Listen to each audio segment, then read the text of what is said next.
ಸದ್ಯಕ್ಕೆ ಹೆಚ್ಚುವರಿ ಡಿಸಿಎಂ ಹುದ್ದೆಗಳ ಸೃಷ್ಟಿ ಇಲ್ಲವೇ ಇಲ್ಲ.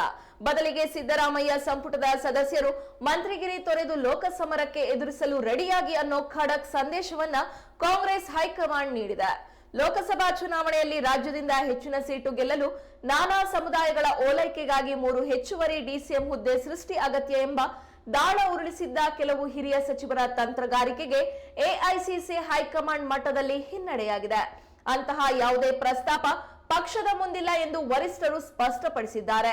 ಎಐಸಿಸಿ ಅಧ್ಯಕ್ಷ ಮಲ್ಲಿಕಾರ್ಜುನ ಖರ್ಗೆ ಅವರೇ ಖುದ್ದು ಈ ಸ್ಪಷ್ಟನೆಯನ್ನ ನೀಡಿದ್ದಾರೆ. ದಲಿತ, ಅಲ್ಪಸಂಖ್ಯಾತ ಮತ್ತು ಲಿಂಗಾಯತ ಸಮುದಾಯದ ಹಿರಿಯ ಸಚಿವರಿಗೆ ಡಿಸಿಎಂ ಹುದ್ದೆಗೆ ಬಡ್ತಿ ನೀಡಬೇಕು.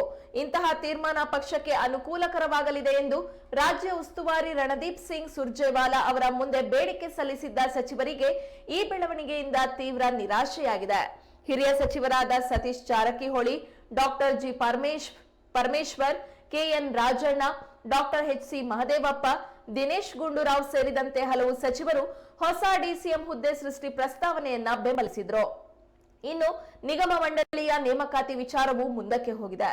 ಸದ್ಯಕ್ಕೆ ನೇಮಕಾತಿ ಪ್ರಶ್ನೆಯೇ ಇಲ್ಲವೆಂದು ಹೈಕಮಾಂಡ್ ಸ್ಪಷ್ಟಪಡಿಸಿದೆ.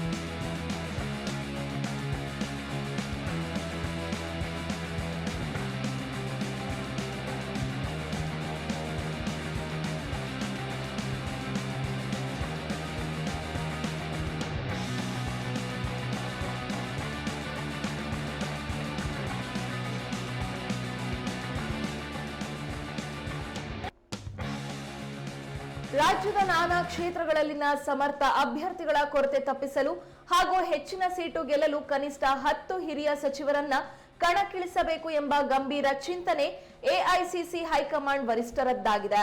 ರಾಜ್ಯದಲ್ಲಿ ಪಕ್ಷದ ಪರವಾಗಿ ಸಮೀಕ್ಷೆ ನಡೆಸಿದ ಸುನೀಲ್ ಕುನುಗೋಳ್ ಅವರ ಈ ಶಿಫಾರಸನ್ನ ವರಿಷ್ಠರು ಗಂಭೀರವಾಗಿ ಪರಿಗಣಿಸಿದ್ದಾರೆ.